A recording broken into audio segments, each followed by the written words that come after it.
Four things land between now and October that decide what you pay in 2027. One of them arrives in your mailbox this month, and most seniors throw it away with the junk mail. If this is useful, gently tap that like button. Here is the date to write down. By the end of this video you will know all 4 dates, what each one decides, and exactly what to do on each. Let us start with the letter, because it is the one nobody opens. If you are on a Medicare Advantage plan or a Part D drug plan, your insurer is required to send you a document called the Annual Notice of Change. It has to reach you by September 30th. It is not marketing. It is the official statement of what your plan will cost and cover starting January 1st. Think about what that means. Before this month is out, the exact price of your health coverage for all of next year will be sitting in your mailbox.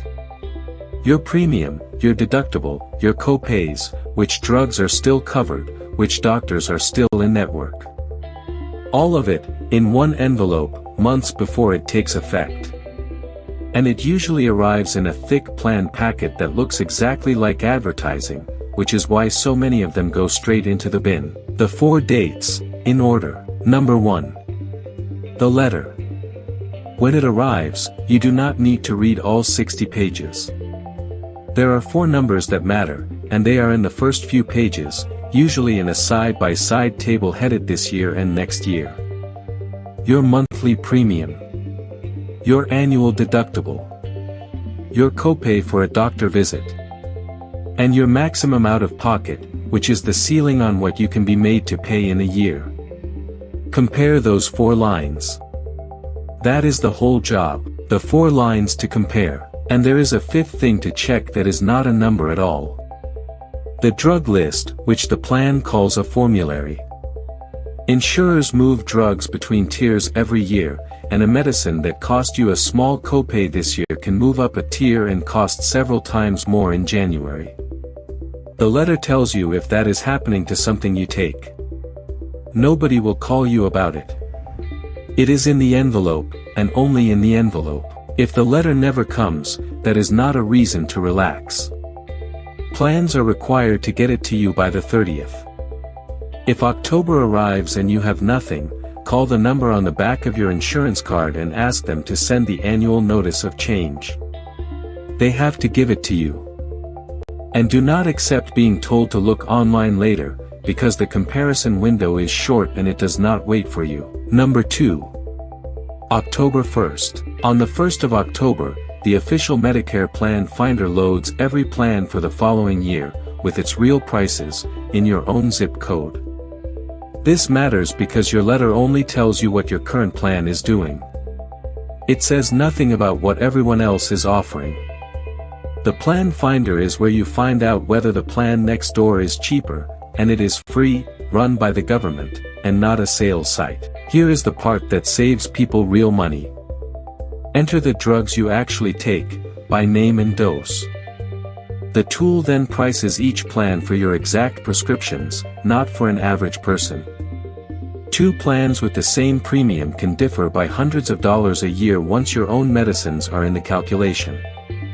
That single step is where most of the savings hides, and it takes about 10 minutes. Quick pause. If this is useful so far, leave a comment with the month you last compared plans, because a lot of people have never done it once, and seeing that in the comments helps other people feel less alone about it. Now, the 3rd date. Number 3. Your raise for next year is being decided right now, in September, and almost nobody realizes it. Your Social Security raise is not chosen by anyone in an office. It comes from a price index called the CPIW, and specifically from 3 months only. July, August, and September. That is the whole calculation. The September figure is the last piece. It is published in the middle of October, and the raise is announced the same day. So the number you will live on all next year is being locked in as you watch this. For reference, here is where the current raise landed. 2 things follow from that, and both are useful. First, anyone promising you an exact figure for next year before the middle of October is guessing, because the final input does not exist yet. Be careful with videos and emails that claim otherwise. Second, when the number does arrive, it applies to your benefit before deductions, not after. Which brings us to the part people find out too late. The raise is announced in October, but you do not see it until January, and you do not see all of it. Your Medicare Part B premium is taken straight out of your check, and that premium is set separately. In 2026 it is $202.90 a month. If the premium climbs faster than the raise, your deposit can rise by less than the headline number, and for some people it barely moves at all, where the raise actually goes. Number 4. The window itself. From October 15th to December 7th, anyone on Medicare can change plans. You can move from one Advantage plan to another, switch drug plans, or go back to original Medicare. Whatever you choose takes effect on January 1st.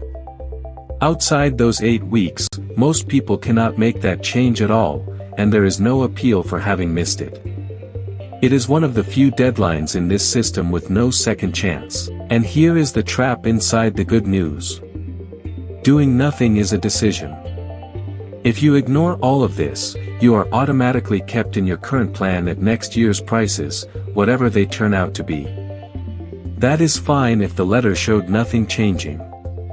It is expensive if your premium jumped or your medicine moved up a tier. Silence is not neutral here.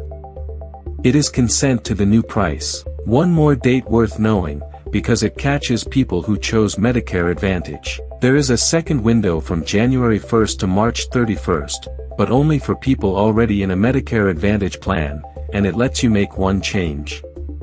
If you are on original Medicare with a drug plan, that window is not yours. So treat it as a safety net for other people, not as a reason to relax in the autumn. Now, the part almost nobody mentions in videos like this. All of this assumes you are paying these costs yourself. For millions of older Americans, they are not supposed to be. If your monthly income is roughly under $1,350 for one person, or $1,824 for a couple, a Medicare savings program run by your state can pay that Part B premium for you entirely. That is more than $2,400 a year back in your check. The programs that change the maths, and extra help, the drug program, reaches further than people expect. Income up to $2,015 a month for one person, $2,725 for a couple. It pays your drug plan premium and deductible, and it wipes out the late enrollment penalty if you were ever given one. Check that before you spend an evening comparing plans, because qualifying changes which plan is cheapest for you. If a spouse died this year, read this part twice. Household income usually falls after a death, sometimes by a third or more, and that is exactly when someone who never qualified for these programs suddenly does. But almost nobody rechecks, because they remember being told no years ago. If that is you, every income limit in this video is worth looking at again with your new number. So what do you actually do, and when? And gather these before you sit down. One warning about the phone. This is the season when the calls start, and some of them are not from Medicare. Medicare does not cold call you to sell a plan. Anyone who phones out of the blue asking for your Medicare number, or pressing you to decide today, is not helping you. Hang up, and call the number on your own card instead. There is no plan that expires by the end of the call, and if you want a real person, it is free. Every state runs a counseling service called SHIP, the State Health Insurance Assistance Program. They are not paid on commission, they do not sell anything, and they will sit with your letter and your drug list and go through the options with you. Most people have never heard of it, and it is the single most useful phone number in this entire video. 2 mistakes cost the most. Let us put the whole autumn together. So, to sum it up. Before the end of September, your plan must tell you in writing what next year costs. On October 1st you can compare every other plan with your own medicines priced in. In the middle of October your raise is announced, calculated from 3 summer months, and you will feel it in January after the Part B premium comes out. And on December 7th the door closes until the following autumn. So here is your one action step, and it takes 5 minutes. Go and look for that envelope, today. If it has already arrived, open it and find the table that says this year and next year. If it has not, put a note on the calendar for the 1st of October to call your plan and demand it. Everything else in this video depends on that one piece of paper. This is general information, not medical, tax or legal advice, and the figures change every year, so check your own state. If you want to go deeper on the programs that pay these bills for you, I made a full video on that, and you can watch it right here. Subscribe to the Daily Brief, where we explain your money in plain English, every single day.